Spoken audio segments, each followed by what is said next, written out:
Hello, it's May 12th, 2016, a very warm May 12th, and we're going to do this Piney News update here in the Pine Barrens. Actually, we're in the Epcal property in Riverhead to show you the beauty here. And it is a very warm day. They said it would be around 70 degrees, and it's turned out to be feeling near 80 degrees. This Piney News update, we're going to talk about the world on fire. We have a climate emergency on our hands. A climate emergency. We are seeing devastating effects due to global climate change, global warming, whatever you want to call it. Earlier this week and last week, and still going on, huge fires, wildfires. We're talking 500,000 acres in Canada, in Alberta, Fort McMurray, in that area. And the whole city, like a lot of the city, is gone due to this fire. It was huge. And they have all these people living up in the Boreal Forest in Canada. What are they doing all the way in the Boreal Forest in Canada? This is well north of the major cities. What are they doing there? They're getting oil from sand. That's right, it's called the oil sands. And there are a bunch of sand mines 50 to 100 miles north of the Fort McMurray, where they get oil out of the sand, and they literally clear-cut Boreal Forest and extract oil from the sand. And it is absolutely disgusting that this is going on. And so that's the irony of it. And I really feel sorry for the people who lost everything. It's truly a tragedy. It's truly a disaster. But this is a disaster brought on by man. First of all, we're in a place we shouldn't be. We shouldn't be building cities in the Boreal Forest. 2, we shouldn't be destroying the Boreal Forest for oil. And 3, all that oil is getting burned and producing greenhouse gas and carbon dioxide, which is causing the global warming effects. Now, these fires got started because it's been so dry in this part of Canada. It has been so dry. It has been extremely dry for this time of the year, and it's also been very warm. We're talking hotter than here. I mean, temperatures, imagine, this is Alberta, northern Alberta, temperatures hitting 90 degrees. This is almost unheard of. And this is happening more and more. It dries out the forests, no rain, and all it takes is a spark from lightning. There's also possibility that this fire was started actually by the oil mining companies. So this is a message that Mother Nature sent loud and clear, and that is that we should not be exploring for oil anymore. All right, we need to find other sources of energy. We have a global climate emergency. We could have a blue ocean in the Arctic, meaning no ice this summer. Things are way warmer than they should be. Every year it gets warmer and warmer and warmer. And none of the politicians, left or right, are talking about this serious, serious problem. And I know a lot of conservatives want to, Republicans want to actually expand oil production, and I think that is a huge mistake, and it actually goes against the principles of being conservative in the first place, in my opinion, because I'm conservative. I believe in conserving our liberty, but also conserving our land. And oil is destroying our land, and so we need to go in and we need to stop this. There is no reason to be going into the Boreal Forest in Canada, knocking it down, and putting getting this. So they extract the oil from the sands. It's a very energy cost. It uses a lot of energy. It's one of the worst ways to get oil possible. So I think for the folks in Canada, you shouldn't be going back to Fort McMurray. I don't even think Fort McMurray should be rebuilt. All right. I think the oil mining up there needs to stop. All right. Canada, you have to find other ways to create energy. We have ways to create energy that's shining on me right now. It's called the sun. All right. If we put solar panels on every house, every building, over every parking lot, we probably would have enough energy, and we would need to burn much less oil. All right. And we don't need to be driving gas-guzzling vehicles when there are electric cars out there. All right.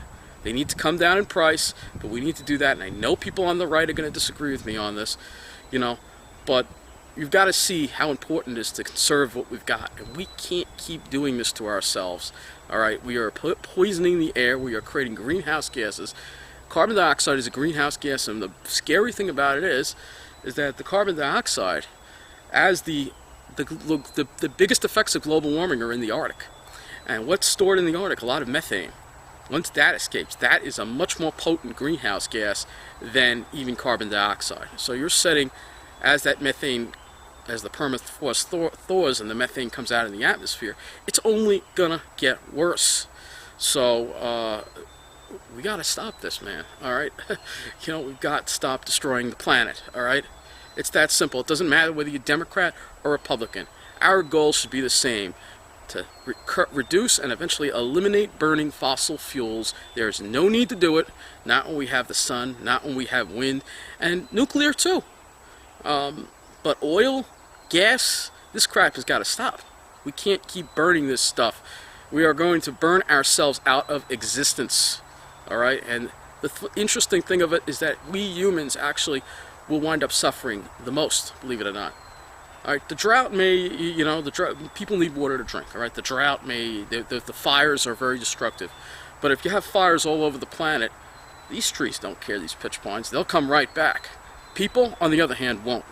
All right, so we actually are killing ourselves right now with this. And so I really do think it is time we put a stop to oil exploration in Canada, and I think this recent wildfire disaster in Fort McMurray has told us that. And if we go back there and start getting oil out of the ground again and start destroying forests up there in Fort McMurray, then, I don't know. I guess we haven't learned anything. So I want to show you just how big these fires were in Canada and the scale of what they were. So we're going to take a look at some of these satellite images. And you can already see the smoke from the fires up in Alberta. This was May 5th, going all the way into the lower 48, and it only gets worse. And you can see here, if we zoom in over here, this was on May 6th. You can see how immense these fires are. The smoke coming from these fires in Alberta is huge, a huge amount of smoke. This has been happening now in recent years where we have huge fires in Canada. And the smoke is making its way all the way into the jet stream. And as you can see, it's now making its way into the jet stream here, over the northwestern Great Lakes area. And then coming down, if you take a look at this, you can see this is a little smoke here. It is now coming down all the way to, it actually went down all the way to Florida on May 6th. You can see the smoke right here, which is pretty impressive. If we move it along here, see the smoke has now moved east. And it'll actually show up in our area on May 8th, I believe. Yep, there it is. So this is all from the Alberta wildfires. Insane. Just insane. And it really does show you what's going on. And take a look at our weather here, May 9th, 10th. You can see the unusual pattern we have here. We have a stall front over here and clear air over here, but we can't really get into the clear air. This is what we've been dealing with the past couple of days, is that we haven't been able to get into the clear air at all. It's clear to the north, but we have this stupid stall front here. It's just not moving. And weather patterns now get stuck more due to climate change. Blocking patterns are becoming much more common. And you can see that in the article below. And look at this. This is from today. As you can see, looks like there's a lot of smoke over the northeast again. This is all from the fires in Canada. This is what we can expect now due to climate change. But I think it's time to stop. Mother Nature has told us it is time to stop getting oil out of the ground, stop pillaging the planet for oil, and start working with the forces that we have to get energy.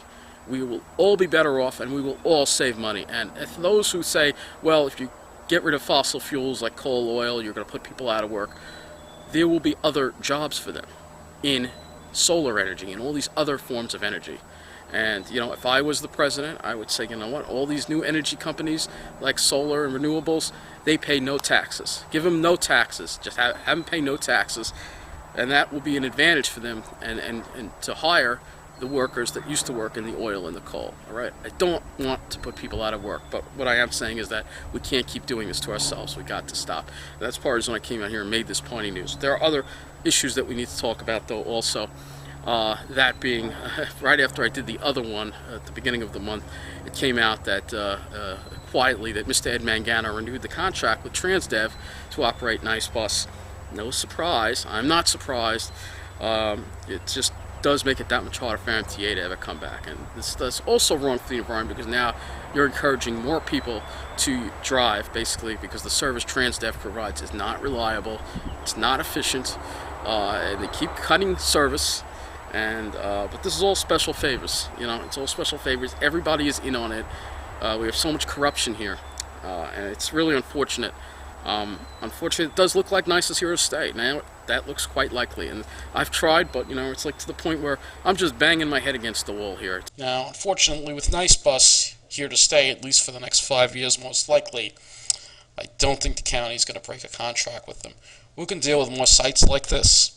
This is Bus 1806. You know, at the back where the rear destination sign is supposed to be, looks like a piece of plastic or cardboard. They haven't even bothered fixing it. It's typical of NICE Bus. And then you have signs like this. I covered up some of the foul language here, but this person's obviously upset at how dirty the bus is because NICE Bus doesn't clean their buses at all, and apparently that's not going to change either anytime soon. And of course, the worst part of it is this: an Ed Mangano, thank you Ed Mangano taxi. These are the taxis in my area now sporting thank you Ed Mangano signs.